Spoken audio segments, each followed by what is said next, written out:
Hello, everyone. Welcome to the Westland Public Library's fourth annual Library Comic-Con event. Woot!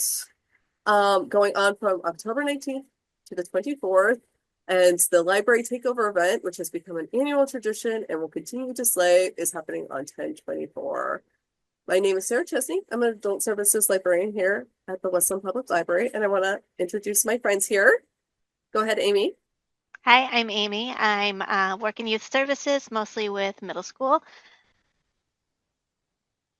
And I am Caitrin. I am the teen librarian. And since this is our fourth annual event, you probably have this down by now. We are talking about graphic novels today. In the past, we have done our favorite graphic novels. We've done our favorite manga. And then last year, we did Please Read These. And then we made some recommendations on some needing better love graphic novels and manga. This year, we have a fantasy theme. And then to add to that fantasy theme, we said, hey, let's make this a little bit harder and decided to do a if you like this, you'll like that type of thing. I don't know why we let Caitrin talk us into it. I don't know why it was so hard because usually, so fantasy is my genre that I read. I know. And then I went to go make recommendations. I was like, I've made a lot of them in the past. Why did this happen? That's just how it goes. Yeah, I do want to recommend to people, you can check out our previous videos where we've talked about, and I gotta get my little sticky note. I Kill Giants, Lore Olympus, Mouse Guard, Witch Hat Atelier. I just pronounced that right? Witch Hat Atelier. Yeah, thank you. Familiar, Salt Magic, and I have Gnome and Rat because that's just adorable and everybody should. It is adorable. It's low fantasy. I mean, it's a gnome. It is. Yeah. Unless you believe that gnomes exist, then it's not fantasy. Okay, true. Very true. Getting us started today is Caitrin. Why don't you give us your first recommendation? Okay, so I took the assignment very seriously. So not only are all of my fantasy, but they're different kinds of fantasy. So I'm going to start with the one that is, I guess, the closest to like a high fantasy or traditional fantasy. And this one, I said, if you like things like Romance of the Three Kingdoms or the other manga, Yona of the Dawn, this kind of falls in line with those. It's kind of a kingdom, a fantasy kingdom, kind of following the politics such of our hero. And that comic is the other side, the heroic legend of Arslan. And it is by Hiromu Arakawa. And the same creator, the story creator is the same person who did the Full Metal Alchemist. So it'll look familiar. So basically, I just pulled this one for anyone who wants kind of a traditional like classic fantasy that focuses on a softer hero. Very much like Yona of the Dawn. This one starts with Arslan, who is pretty sheltered, sheltered little prince. And his whole world just cracks in half. That he finds himself like betrayed. He has very few allies, and he really has to build himself up and discover his true character and goes on his very literal heroic journey. So that is my suggestion for if you like kind of your typical fantasy with a bit of a twist. Did they make that into an anime? What's that? Did they make that into an anime? So it's just totally hitting a note, and I'm not going to remember. I'll put something about here if I can remember. But there's something that totally there's a littler kid who is unexpectedly thrust upon the throne, and then it's his kind of growth into the position. And it's a common story. It's like literally almost like beat for beat the same as Yona of the Dawn. Sure. So if you really like that one, yeah. I'm like, have you heard about the story where somebody unexpectedly becomes king and has to rise to power? You mean like a lot of fantasy? Okay, just kidding. I might have. Let's disregard that. You've read that. Amy, give us your recommendation. Oh, okay. So my first one, and I too was thinking about the different types of fantasy, levels of fantasy. This one by no means is high fantasy. It's not showing up. It's Garlic and the Vampire, and it's a series. And I would say if you like fantasy graphic novels, obviously great. Also, if you're just not into fantasy, but you maybe like Raina Telgemeier or the Sunny Side Up series, this is even really good because Garlic is a very anxious bulb. And it just deals with emotions, and she struggles. So it's fantasy because there's enchanted vegetables, there's a witch, and there's a vampire. So clearly fantasy. But Garlic struggles getting up, struggles with like social interactions, just is having a hard time in life. And Carrot, thankfully, is there to look out for her. And so they discover, the enchanted vegetables discover this vampire possibly living in a home on the hill, and they need to investigate because they're worried about the safety of the town. And Garlic, of course, gets elected because vampires don't like garlic. So it's just about her being brave and finding her voice, and I feel like anybody could really relate to it. And I do have to say that the artwork is beautiful. It's very dark and cozy, and it looks like, I don't know if you guys know Kate Greenaway, but did like Language of Flowers. Just very, it's very pretty to look at. So that's my pick. Yeah. Okay, what out? That sounds adorable. I know it It's did. super adorable. It's really good. Well, I this is think a set. last year I recommended one called Unfamiliar, and that's Yeah. kind of like reminding me of it, the spooky coziness Yes. of Yes. there you go. Which I absolutely consumed after your recommendation, by the way. So that's why I'm like, well, this is just going to be right on par with that. So I'm very excited about that. That's a good segue, as I was just about to mention, because mine, usually I do adult graphic novels. And this year I am throwing something in. If you like Hilda, this came out after the Netflix show. So unfortunately it has this ugly little Netflix thing on it. However, it's an adorable little book. If you like Hilda, you will like Hictoea by Lorena Alvarez. This is a beautifully illustrated graphic novel. I think I've shown everybody who will listen to me prattle on about this graphic novel about how beautiful it is. It is the second book featuring our dairy spunky protagonist, Sandy. It is recommended for grades 2 to 5, although clearly anybody can enjoy it.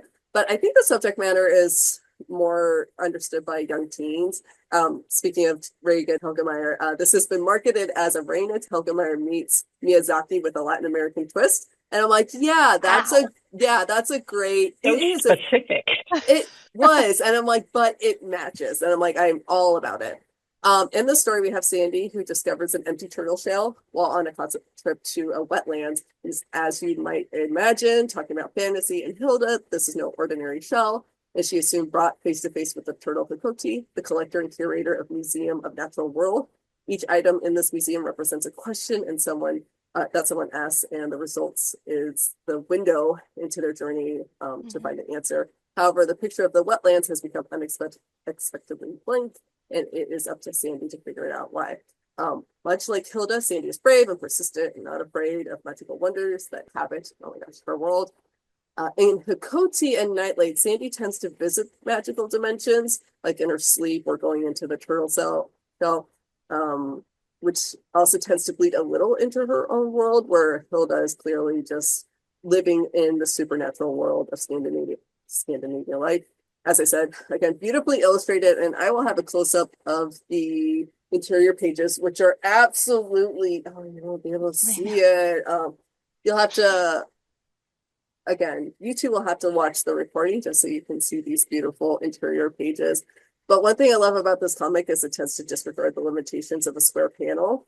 And so you'll often have a single panel exploring multiple scenes and conversations. And I just love how fluid that can be. I think it does a wonderful job at world building because you can have this entire ecosystem and have the same conversation instead of trying to fit this ecosystem into small panels or behind. And I just absolutely love that. So again, that is if you love Hilda, you might like Hictoea. That is my first recommendation. Cool. That looks beautiful. It does. Okay, I guess back to me. So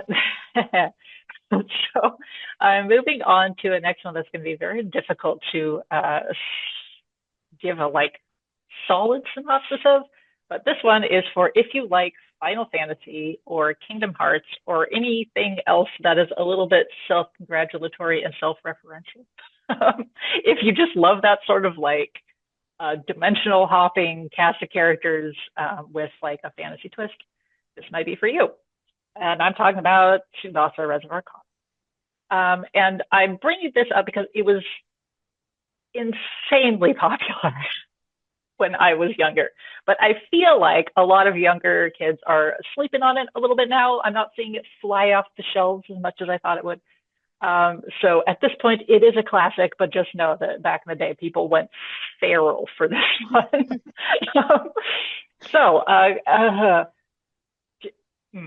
Okay.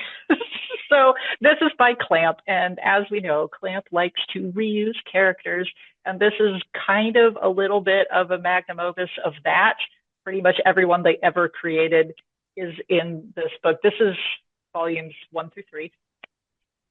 So basically, it follows Shaoran and Princess Sakura, who are, yes, both from Cardcaptor Sakura. But they're reimagined as like fantasy characters in sort of like this cool desert kingdom that has like all these magical ruins. They end up, Shaoran is a archaeologist, and the princess is his best childhood friend. She follows him to the ruins one day, and oops, her soul gets yoinked into another dimension. And they have to go track it down. And it has taken the form of many different feathers that has gone to many different dimensions. So they have to go through all the different dimensions and find them. Yeah, if you like something that is super complex, but also has like a core group of characters. So there's like a core group that travels. So it's Shaoran, Sakura, Bai, and Kuragami. Just this kind of group who each have their own agenda as they're traveling through the various worlds. It's super fun. The art, of course, obviously is beautiful. This one is great. And it's various kinds of fantasy. There's like dark fantasy, there's a high fantasy, they have like steampunk world, all sorts of stuff. So they go to like any world imaginable, you'll get it here. There's even like a really drawn out vampire arc in this. So if you like that, yay. Yeah. So that is my recommendation number 2. Kind of a loaded one. Don't judge me, but I was obsessed with that growing up. And then you moved on to XXX Holic, which was a little bit more noir fantasy. So, yes, I was that person. And Tumblr was built on this. It was. At a certain point.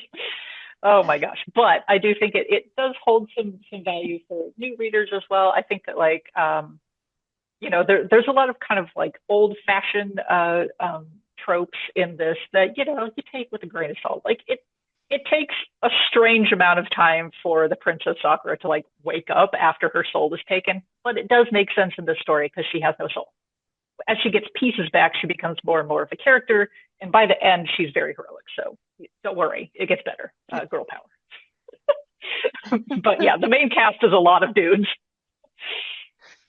Still fun. That sounds good. I like it. Your turn, Amy. My turn.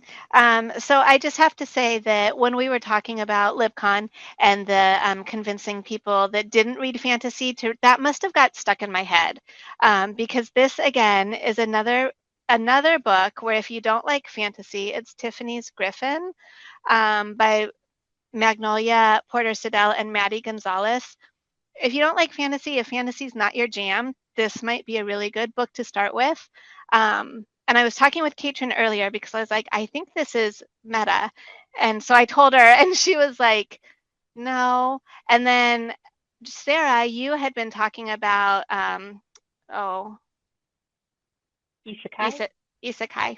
Thank you. And how one of your books is reverse Isekai. So that's what this is. And I was like, oh my gosh. And all the pieces just tumbled into place for me. So Tiffany's Griffon is about this girl, Marnie, who, again, with the social awkwardness, doesn't have a lot of friends, just really prefers to read her favorite series, which I'm spacing the name right now. It's called Griffon Riders.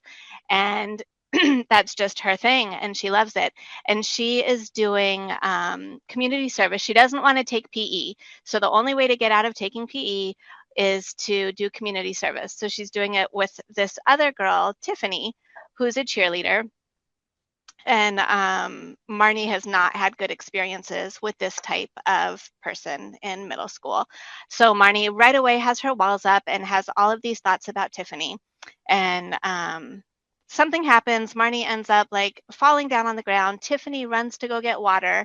And while Tiffany's gone, a character from Griffon Riders appears to Marnie. It's Orion, this little flying thing. And Orion has a Griffon egg. And he was like, I'm here to look for the chosen one. And Marnie, of course, literally knows everything about the Griffins and the eggs and how to raise them and how to be a rider. So she convinces Orion that she must be the chosen one. Right. And so Orion gives her the egg. And as he's leaving, he's like, yeah, as long as you're Tiffany, you're the chosen one. And then poof, he's gone. Oh, and no. she was like, yeah, she's like, oh no. But then she's also like, but Tiffany doesn't know anything about the Griffins and I do. So she like sealed her lips about Tiffany being the chosen one, took the Griffon egg home. And the whole story just kind of transpires. Tiffany ends up coming over to check on Marnie because she's not there. And it's really just a book about, you know, loving yourself even at your cringiest, and also just being open to letting other people into your world. So again, Raina Telgemeier, if you like her, if you like New Kid by Jerry Craft, then this would be right up your alley. And also, if you like Amulet, you know, there's a strong woman, girl, protagonist just doing her thing and proving all sorts of things in the book. So it's charming. It's a good one. It does sound adorable. I love that. That sounds amazing. No, now I have to go read it. Thank you. It is good. I'm so excited about that one. And that is a wonderful segue because yes, my next one is the one that we were talking about. So every year I try to sneak in a webcomic recommendation, and you thought you'd be getting away from it, but here we are. So if you like action-packed isekai happening in a more contemporary setting, you might like I always get this wrong, Omniscient Readers Viewpoints. This is a manhwa or a Korean comic. The art is by, and this drives me crazy, it's by Sleepy C, Sleepy / dash C, original story by Singsong. So when you go to look up these people, you're like, is this a group of people? I don't know. It's all in Korean and I haven't been able to get to the bottom of it. So comment in the down below if you have any more information on that. So this graphic novel has all the hallmarks of a basic isekai. Let's start with the main male character, Dokja Kim. He's 28. He's living in Korea, graduated from a third-rate university. He's a struggling salaryman and working in a contract job. His primary hobby is reading a reincarnation-themed webcomic. So obscure, he's the only one who has finished it. So if that doesn't scream isekai, I don't know what is. But as I was talking with Caitrin, I was just like, what do you call an isekai when the world comes to you, which is essentially what happens. As the only reader, he is the only one who knows what's going on as the monsters from the novel come to life around him. And the globe is thrust into a sadistic competition for survival to be watched and interfered with by the gods. What I think is interesting about this graphic novel specifically is that you have select characters who are part of the novel whose actions are influenced enough by Dokja that he's able to eventually make them into real people. And they kind of alter the action and influence the games in ways that weren't expected. For those who also like solo leveling, you may also like this graphic novel for its use of the game system RPG interface, where those in the world get to choose different abilities based on their patronage and overall advancement in the world. Dokja's ability is the fourth wall effect, where even the organizers of these terrible events are unable to read his abilities or interfere with his advancement or consequences. And I really just liked that as the, because not a lot of isekai, they're basically in the background trying to be blend themselves into the world just to survive and be incognito. And it starts to become clear early on that he has an uncanny ability to get through the challenges and know what's coming up. So I really like how they address the isekai aspect in that. It is action-packed. It is beautifully, it's clean illustrations. Anybody who loves manga will love this. And I recommend that. Thank you for listening to my platform on webcomics one more time. Next year, we'll talk about webcomics and everybody will not know what to do. So, Caitrin, give us your next rec. All right, my next recommendation. So I had decided kind of before we started this that I'm sort of going to go headed just darker stuff towards the end there. So there's a fair warning. Okay, so this one I'm saying if you like stuff like The Promised Neverland or Attack on Titan, my recommendation is Children of the Whales. This is volume 3. We didn't have volume 1 on the shelf. Children of the Whale. Whales. Anywho, I picked this one because it's very similar to Promised Neverland or Attack on Titan because it kind of starts in an isolated setting. So it starts on this thing called the Mud Whale. It's in the middle of a desert. It's like an island city thing without going too much into it. And the people on this island city are either marked or unmarked. If they're marked, they have like magical psychic powers, but they die really young. So that's kind of the premise. And so the main character, Chikuro, I think is his name, Chikuro, is marked. He's 14 years old, so box chicken. And he is, again, kind of a softer hero. He's an archivist. He just wants to help his people, stuff like that. And they start to encounter things out of the desert that start to challenge their worldview of what their island city is and what the world is like. Again, like Promised Neverland, Attack on Titan, there's kind of this mystery around this society and why it is the way it is and whether or not someone's telling the truth about it. And it doesn't really shy away from any sort of moral ambiguity. No one is like 100% right. There's a lot of like clashes and stuff between characters who are still good characters.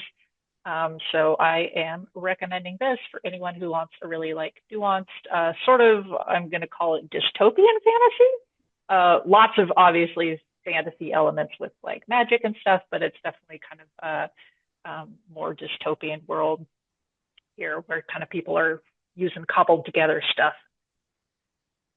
So yeah, so if you're into that kind of story, this is a good one. It does have its own kind of like little following, I think. There's lots of teen readers who are really into this one. So if you haven't heard of it, you'd be in good company giving it a try. There it is. You said he was an archivist? An archivist, yeah. That's awesome. Mm-hmm. If you like Fourth Wing, but didn't want spice and wanted it only as teens, you might like this one. You didn't want spice, just murder. Well, that's in Fourth Wing as well, but only murder. Yeah, it's like I said, it gets, but it's still good. It's great. It's beautiful, and like I said, the art absolutely beautiful. So beautiful silence. There you go. That's a thing. It is. This book, I'm going to hold it up here, Unico, is by two people, Samuel Sattin, who also did Avatar. So if you liked Avatar, you will like Unico because the same author wrote it. And also the illustrator is Guri Hiro. And it's based on Osamu Tezuka. Used to write manga a long time ago, like back in the 70s. He had his own Unico manga series. And so this is kind of reworking that and doing a modernized retelling. So it's the most fantasy out of all of my picks. Also, there's a little bit of mythology thrown in there. There's Venus is in there. So Unico, and it's called The Awakening, which implies, it doesn't tell us right in there, but it implies that this thing that happens to Unico has happened before and he's just now becoming aware of it. So Venus does not want Unico around because he has the power to make everybody see the beauty and feel good about themselves. And she just wants all of that on her. Like she doesn't want anybody to have that. So she has two winds, Zephyrus, the west wind, and the night wind who work for her. And Zephyrus is actually very kind, and takes care of Unico and keeps putting him in these different, he's like time hopping, puts him in different places, different lands to try to keep him safe from Venus. And then he ends up awakening, and the whole thing is kind of a struggle between Venus, and the night wind is helping her, and Unico just going to all of these different places and finding himself because he doesn't even understand what has happened to him. So it's just about him learning. I'm not going to show you the art because when I hold it up, it doesn't show, but I know that we'll put these in later. The art is beautiful. It's very pigmented, a lot of colors, and Unico is just super duper cute. So yeah, it's a good one too. That sounds fascinating. Yeah. It was cool to learn about the history of it. I picked it because it's fantasy and it's about a unicorn.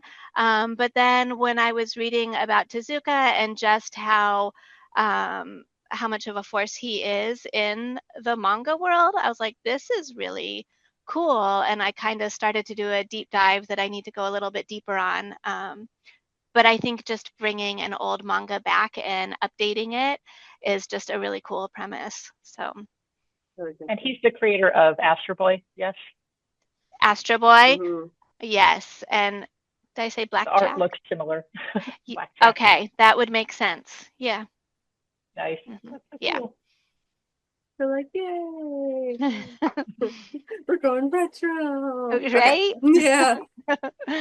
Okay. So my last recommendation, I went back and forth. I kind of had a little panic attack as I was telling my colleagues before we started filming, because my last recommendation is Something is Killing the Children, written by James Tynion IV and illustrated by Dell'edera. And I was just like, is it a horror, a fantasy? And then I'm like, well, ultimately I decided that it's a fantasy that goes bump in the night.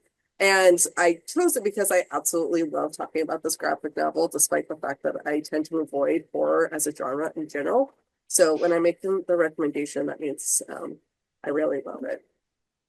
So, in a small sleepy town of Archer's Peak, James is the survivor of a massacre that killed his 3 friends. He soon becomes a suspect, not only in the murders, but in the disappearances of other children in town. No one believes his terrifying stories of monsters except Erica Slaughter, who is able to see the monstrosities that adults believe only exist in their nightmares. And that's a key element, Slaughter, because there is a kind of spin-off to this called the House of Slaughter. So that is part of this world as well. The reason why I absolutely love talking about this graphic novel is the art, and I think this is a prime example of how powerful art can be when expressing a story, especially fantasy or horror. And when you compare the 3 of choices that I had today, you had Hictoea, which was beautiful and fanciful and whimsical, and then you had the manhwa, so Omniscient Readers Viewpoint, which is very clean lines, and the characters almost look similar, but they're differentiated between their hairstyles or their outfits, except for Dokja, because he's a secondary character, so he looks like everybody else, which again is why I love that. But what this really excels at is that this uses both the colors and the line work to really illustrate the horror that is, and we'll have slides of this. They're really sketchy lines. The tones when you're just around are very monotone. Oh, I forgot to mention that this really reminds me a lot of Stranger Things. So you'll get like this really nostalgic, like 1960s, like everything is very vibrant, but the rest of it's kind of plain. Like everything's neutral, beige almost in some respects, unless you go out and you're like, wow, this is very vibrant. So everything's really scratchy. Everything's really like dull until you get to the monster aspect, and then everything is all of a sudden like red. It's very vibrant. It's very scary. The lines get chaotic, and you're having trouble. You don't have trouble recognizing the scene, but it takes you a couple minutes to really absorb. So if you're just looking at for 2 seconds, it's a scary scene, and you have to really appreciate what's going on. So I love talking about this graphic novel because, excuse me, because this is really a representation of what artwork can do. when I'm talking about visual literacy and artwork, and people are like, "Oh, it's just comics. It's just for kids." I'm like, one, I put Jared, little kid. Well, maybe I have cousins who love horror films, but this isn't something that I would recommend to kids if they were, scared, because this is very reactionary. You see this and it creates an emotion, it creates a reaction, and it's meant to intimidate, it's meant to scare, and I absolutely love that art can do that. So that is my last fantasy recommendation, although it's horror. But if you love Stranger Things, you just love horror, that's also fantasy. There you go. Yeah. Okay. And I have, I'm going to tack on the end here, and I think it's kind of a good way to wrap up, just because I think it's also a pretty far abroad. It is fantasy. It has a few more maybe like sci-fi elements, but there's like definite like magic in this. And I said that this is one to look into if you like Steven Universe. And I would also say if you like Sailor Moon, but also if you like something that's a little darker or a really good like villain origin story, that is Land of the Lustrous. So, okay. Land of the Lustrous has like all of the aesthetics and trappings of a magical girl story. So there's these people who are just personified gemstones. And they have like magical weapons and they have strange powers, but also they have the weakness of their corresponding gemstone on the hardness scale. So the main character in this book is Phosphophyllite, called Phos, who is a very, very brittle and weak gemstone. So she's, I think it says she in the book, but actually the translation is they. They're all just gems. So Phos is constantly breaking, but they can kind of repair each other and themselves. It like takes a process, but you like kind of like lose a little bit of yourself, which comes into play like a whole lot later. And basically the gemstones are kind of in this ongoing long war against the Lunarians, who I believe literally live on the moon of this place. So it gets kind of weird. It starts weird. It continues to be weird. But I think it's a really unusual and kind of fascinating read. It is, again, beautiful. We can definitely throw some pages up here. Most of it is in black and white, but at the beginning of the books, they do have these really cool like color illustrations. Wow. That show all of the gemstones in their kind of various color schemes and whatnot.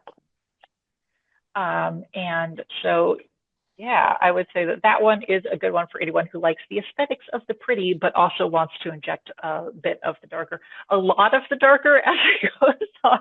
Because as I said, this is like a lot of it does center around kind of a villain origin story. Lots of different gems have, lots of different tales involved here, but it spans like literal centuries. Like it takes a lot of time for like stuff to happen. They're immortal, or they should be. And kind of weird stuff happens as it turns out when you're immortal. And same deal as Children of the Whales. There's not, some people are not telling them everything. There's some crazy evolutions. So yeah, it's a wild ride. I'd say read it.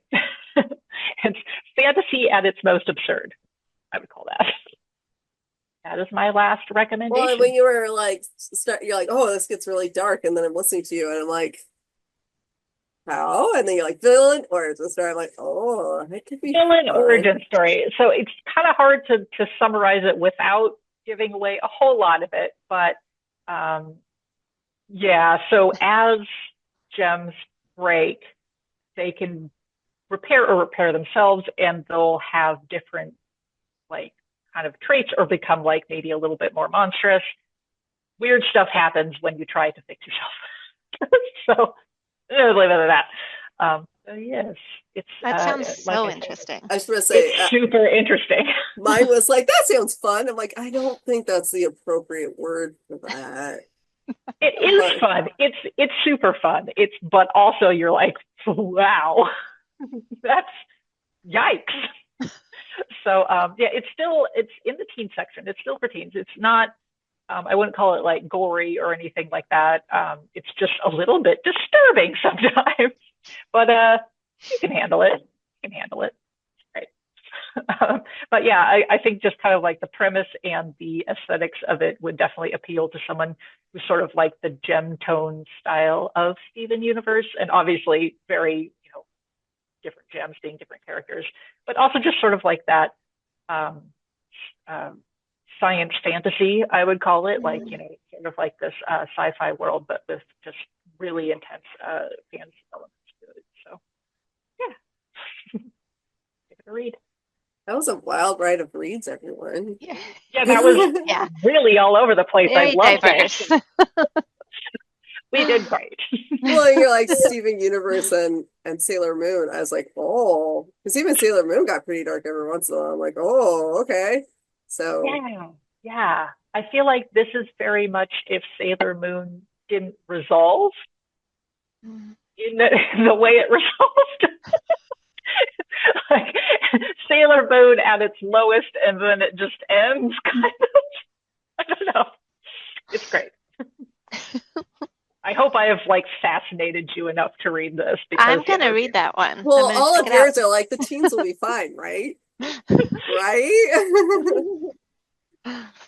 Will they? I mean, at least I know what happens in mine. I mean, well, there were some great recommendations. Are there any shout outs that you want to give to books that you decided not to mention today? XXX Holic, as I said, is another if you liked Tsubasa. One, it's directly mentioned in there, but it was also a launch pad for that. So if you kind of like the occult, I would definitely recommend that.